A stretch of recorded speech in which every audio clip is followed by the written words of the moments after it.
ಇನ್ನು ನವೆಂಬರ್ನಲ್ಲಿ ಸಚಿವ ಸಂಪುಟ ಪುನಾರಚನೆಯ ಕ್ರಾಂತಿ ಫಿಕ್ಸ್. ಬೆಳಗಾವಿಯಲ್ಲಿ ಪುನಾರಚನೆಯ ಸುಳಿವನ್ನ ಕೊಟ್ಟಿದ್ದಾರೆ ಸಿಎಂ ಸಿದ್ದರಾಮಯ್ಯ. ಹೈಕಮಾಂಡ್ ಹೇಳಿದ್ರೆ ಸಂಪುಟ ಪುನಾರಚನೆ ಮಾಡ್ತೀನಿ ಅನ್ನುವಂತ ಮಾತನ್ನು ಮುಖ್ಯಮಂತ್ರಿಗಳು ಹೇಳಿರೋದು. 4 ತಿಂಗಳ ಹಿಂದೆ ಸಂಪುಟ ಪುನಾರಚನೆಗೆ ಹೈಕಮಾಂಡ್ ಹೇಳಿತ್ತು. 2.5 ವರ್ಷ ಆದ್ಮೇಲೆ ಮಾಡ್ತೀವಿ ಅಂತ ಹೇಳಿದ್ವಿ. 2.5 ವರ್ಷ ತುಂಬಲಿ ಮಾಡೋಣ ಅಂತ ಹೇಳಿದ್ದಾರೆ. ಡಿಸೆಂಬರ್ನಲ್ಲಿ ಚಳಿಗಾಲದ ಅಧಿವೇಶನ ನಡೆಯುತ್ತೆ.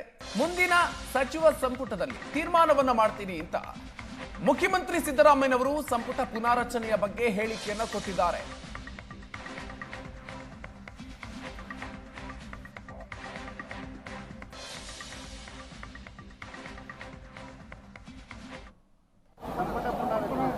ನೋಡಪ್ಪ, ಹೈಕಮಾಂಡ್ನವರು ನಾವು 2.5 ವರ್ಷ ಆದಮೇಲೆ ಮಾಡ್ತೀವಿ ಅಂತ ಹೇಳಿದ್ದು. ಅವ್ರು ಹೈಕಮಾಂಡ್ನವ್ರು ಏನು ಹೇಳ್ತಾರೆ ಮಾಡಬೇಕು ಅಂತಂದ್ರೆ ಮಾಡ್ತೀವಿ.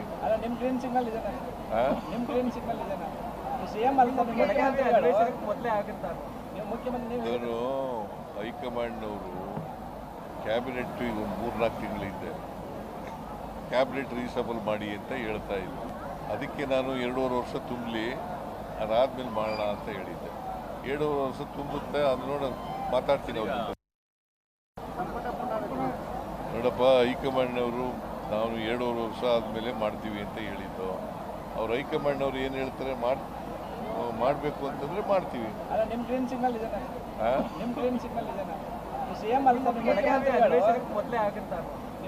ಇವರು ಹೈಕಮಾಂಡ್ನವರು ಕ್ಯಾಬಿನೆಟ್ ಈಗ 3-4 ತಿಂಗಳಿಂದ ಕ್ಯಾಬಿನೆಟ್ ರೀಸಬಲ್ ಮಾಡಿ ಅಂತ ಹೇಳ್ತಾ ಇದ್ರು. ಅದಕ್ಕೆ ನಾನು 2.5 ವರ್ಷ ತುಂಬಲಿ, ಅದಾದ್ಮೇಲೆ ಮಾಡೋಣ ಅಂತ ಹೇಳಿದ್ದೆ. 2.5 ವರ್ಷ ತುಂಬುತ್ತೆ, ಅದು ಮಾತಾಡ್ತೀನಿ ಅವ್ರ ಜೊತೆ.